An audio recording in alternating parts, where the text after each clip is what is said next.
তালের সিজনে তালের বড়া হবে না তা তো হয় না। তাই তালের বড়া কিভাবে বানালাম চলো এই রেসিপিটাও আজকে আমি তোমাদের সাথে শেয়ার করে ফেলি। দেখো, প্রথমে নারকেল একটা তো অবশ্যই লাগবে। এবার নারকেলটাকে কুড়িয়ে নেওয়া হলো।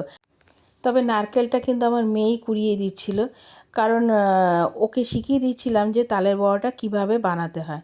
এবার দেখো, একটা তালটাকে আমি, তালের যে উপরের অংশটা আছে না, সেটাকে আমি ছাড়িয়ে নিলাম। আর তালের উপরে যে খোসাটা থাকে সেটাকেও আমি এইভাবে বার করে নিলাম। এবার এই সম্পূর্ণটাকে বার করার পরে তালের ভেতরে যে বীজগুলো থাকে, 3টে বীজকে আলাদা করে কিছুটা জল দিয়ে এটা আমি 10-15 মিনিটের জন্য ভিজিয়ে রেখে দেবো, যাতে তালটা একটু নরম হয়। এবার তালের থেকে একটা করে আঁটি নিয়ে ঠিক একটা ঝাঁঝরির সাহায্যে এভাবে ক্ষীরটাকে বার করে নিতে হবে। এটাও কিন্তু আমার মেয়েই করে দিয়েছিল। এরপরে আমি 3-4টে কলা এর মধ্যে চটকে নিয়েছি। দিয়ে দেওয়া হয়েছে নারকেল।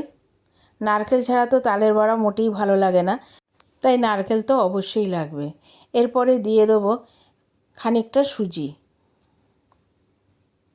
এটা কিন্তু আমি আন্দাজ মতনই দিয়েছিলাম, এর পরিমাণটা কিন্তু আমি তোমাদেরকে সঠিকভাবে বলতে পারবো না।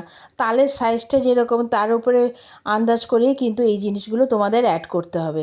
এরপরে আমি দিয়ে দিয়েছি খানিকটা ময়দা।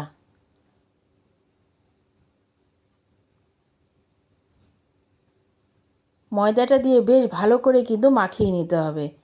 এরপরে মিষ্টির জন্য দিয়ে দেবো বেশ খানিকটা চিনি।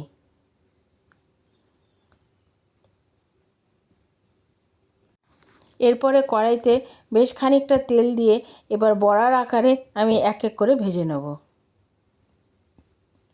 মাখাটা কিন্তু ঠিক এরকম হবে। মাখাটা কিন্তু খুব শক্ত হবে না, আর একদম নরমও হবে না। এভাবে যদি সবকটার পরিমাণ তোমরা সঠিকভাবে দিতে পারো, তাহলে কিন্তু তালের বড়াটা খেতে দারুণ হবে এবং খেতেও কিন্তু খুব নরম হয়। তোমরা বাড়িতে অবশ্যই ট্রাই করো, কারণ তালের সিজন কিন্তু চলেই যাবে। তোমরা ঠিক এইভাবে তালের বড়াটা করো, দেখো খেতে কিন্তু দারুণ লাগে। এরপরে কিন্তু আমি সবই ভেজে তুলে ফেলেছিলাম। এবার দেখো, তোমাদেরকে আমি দেখাচ্ছি যে তালের বড়াটা কতটা নরম হয়েছে। আমার তালের বড়াটা তোমাদের কেমন লাগলো অবশ্যই আমাকে কমেন্টস করে জানিও।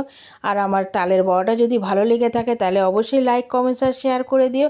আর আমার চ্যানেলটা সাবস্ক্রাইব করে দিও। আসছি পরবর্তী রেসিপিতে। এখনের জন্য টাটা।